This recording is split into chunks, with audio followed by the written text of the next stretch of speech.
Hello, future friends and fellow mad poet scientists. I'm Luma. This is the Luma Lab, and today's metaphysical inquiry is, what is the role of the storyteller in times of collapse?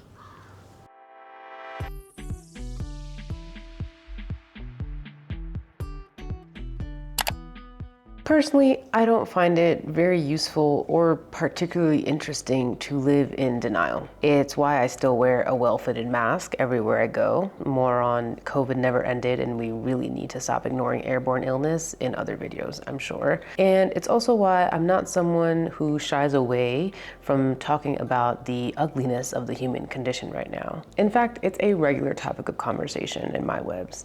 Something me and my peoples talk about is how hard it is to connect with others who think that talking plainly about our collective conditions is a downer, when actually we find that holding the rage and the grief together helps ease the weight on our spirits. So yeah, we talk about it all the time. I mean, I said it in my very first video. Because here's the tea. The world is ending, you know what I mean? I even say it in one of my plays called Syzygy, or The Seizing of the Sun, which you can find and read for free on my New Play Exchange profile. The world is ending. This era of empire is collapsing all around us.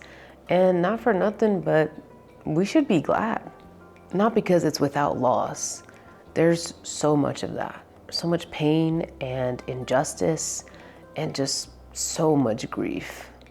But the only way for different worlds, for more just, more loving worlds to come to be, is for this one to fall away. There's so much to say about that, which means this will likely be a recurring topic here at the Loma Lab. But for now, I want to focus on today's inquiry. In times like ours, what role do us storytellers and artists play?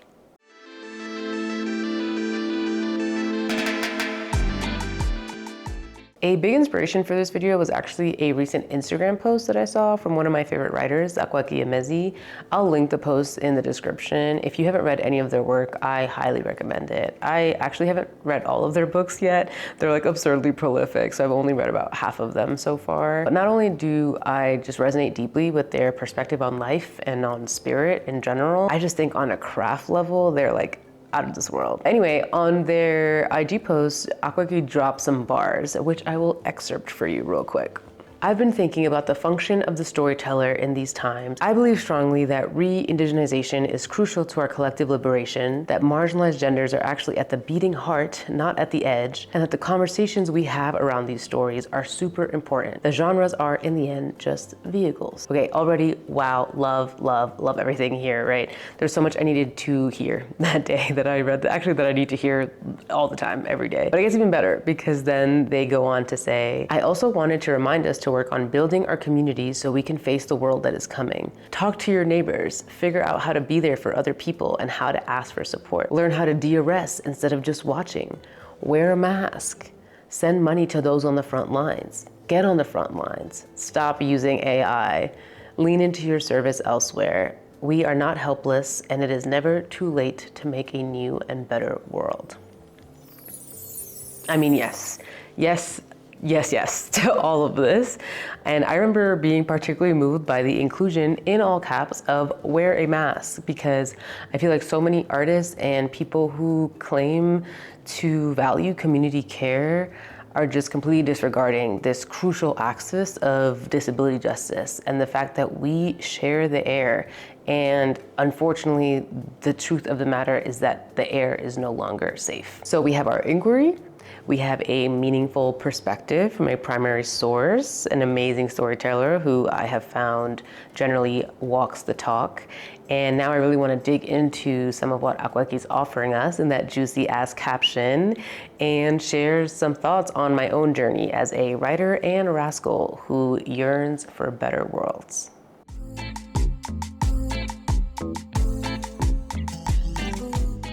To be clear, I am not coming into this with a cemented argument or a hill to die on. This is a question that I actively toil with, or on less angsty days, engage with a compassionate curiosity. I remember starting to write my own stories around 2 decades ago now, And it's not something I ever really stopped doing. Sure, I, like a lot of people, have the occasional identity crisis about whether or not I'm a capital W writer, until I remember that's not a real thing, because it's actually just another colonial binary. There are the ancient processes of creation and connection, and then there are the external layers of social and financial capital in contemporary society. And though those things overlap, they are not the same thing. But they can start to feel like the same thing, arguably in even more intense ways since the onset of the internet and the do what you love, create your dream job capitalist wave. So as I've gotten older, even though my interest in stories and the motivation to make them has always felt like a given, I've noticed more and more complex questions around that coming to the surface.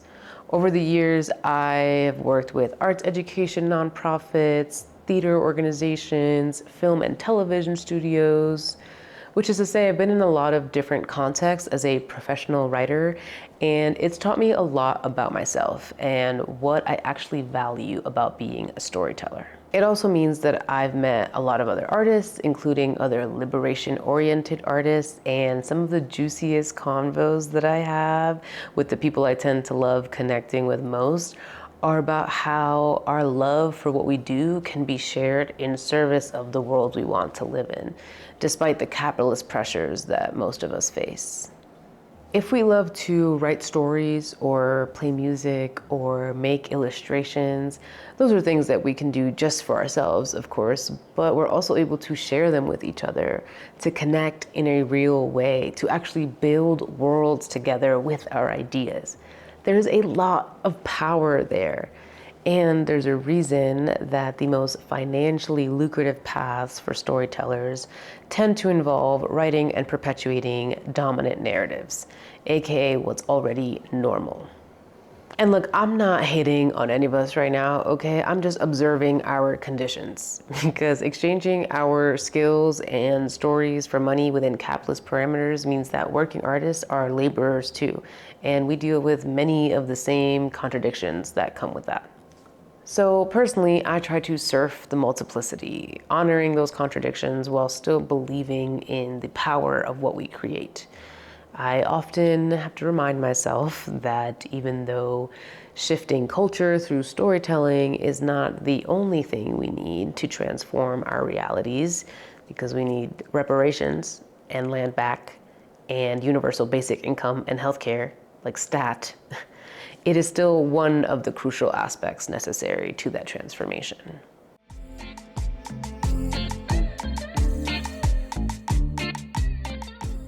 Shortly after I started preparing this video concept, a friend shared an episode of the Green Dreamer podcast with me, which I listened to, called Sensing into Collapse and What It Is Asking of Us, with the host Kamea and the guest Vanessa Machado de Oliveira.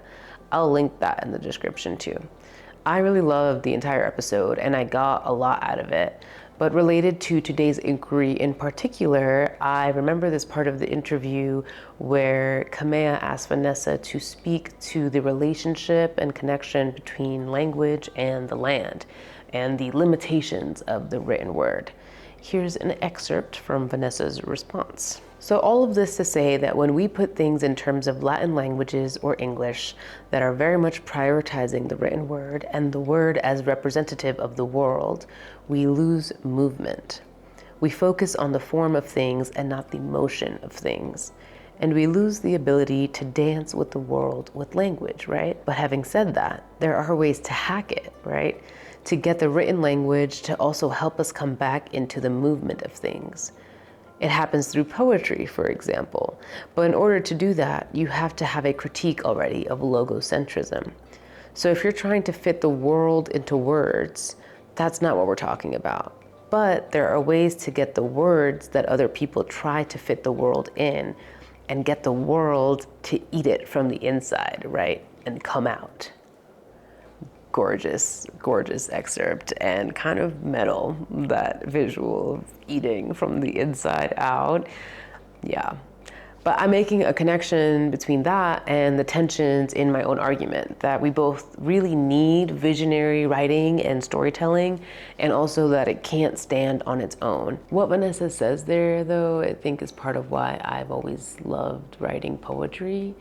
I've written poems for a long time, and then I wrote plays, lots and lots of plays. And now I am finally embarking on a journey to write a solar punk inspired novel, because I really want to channel my love of stories and my dreams of a better world into helping so-called humanity imagine and embody different ways of being and living. And I put humanity in quotes because I have a lot of thoughts, as usual, on whether or not that term is actually useful to identify with or organize around for me personally, but more on that some other time. And I want to practice that for myself, like actually imagining a world without capitalism, without colonialism, without white supremacy or the exploitation of the planet. Because if we can't imagine it, how are we supposed to bring it to fruition? And low-key, that shit is very hard, okay? Because what do conflict and collaboration and resource management and narrative tension look like in a world like that? It's a very big question and very juicy one. So I want to write into that for my own sake and also to share with the world. To that end, though, that means it's also my responsibility to try to embody the values in my art and storytelling as much as possible in my material reality. Of course, systemic change is what's needed always, and how am I trying to fulfill my own role within that? I recently finished reading Body Work by Melissa Fabos. It was another great recommendation from another great friend. And in her author's note to that book, she writes, I have found that a fulfilling writing life is one in which the creative process merges with the other necessary processes of good living. I highlighted that immediately and I thought, yes, exactly. That's what I'm striving for. A creative life that is not a footnote to or escape from the drudgery of colonialist collapse all around me, but rather the fiery heart at the center, helping me to transform myself and my surroundings from the very core, rippling outward, a world eating the words from the inside in order to come out.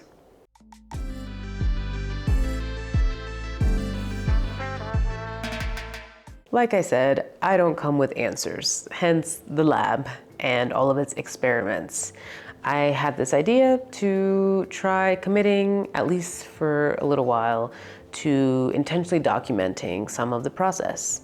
Lately, I have been stopping mid-conversation with friends and just shouting prefigurative politics because I really feel it.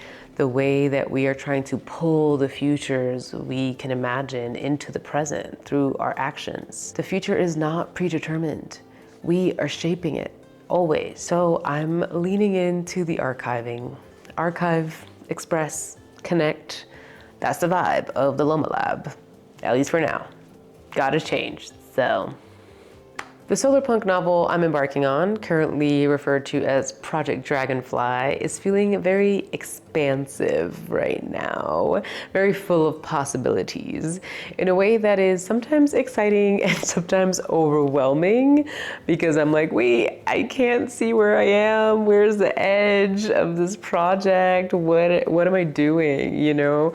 It's already feeling like a lot of firsts for me, even 20 years into writing, but also that's the goal, really, is to feel like I'm always learning. And learning in a really full way, not just through what I read or write or think, but what I actually do and try with whatever agency I have. And I think maybe documenting and sharing the journey will help me bring all those things together. I don't know if that makes sense, but it does in my head. So that's the larger hypothesis here, and we are giving it a go. Hope the homies will follow along, and I also want to know what you're thinking about and dreaming up, because that's what makes it possible for us to build together. How do you tell stories? How do you imagine that your stories shape the world? What do you want them to do or offer or inspire? And how do you think that the stories that we hear and receive shape our actions? Let me know for real, comments, or you could just talk to me about it in real life, since that's probably who's mostly watching these videos. Okay, I think that's it for now. Thank you so much for tuning in to the Loma Lab. Hold on tight, babes. It's rocky out there, but we're still here, so we got work to do. Ay, she's so prickly. This is so 2010. I love it. Guava. Guava, why? Oh no! My eye, my eye. Ah. Okay. What if my hair doesn't look good? Drudgery? Drudgery? Is that a word? It is today. Are you gonna die? What does that mean? Damn, the crows. All right, we'll see if the mic works.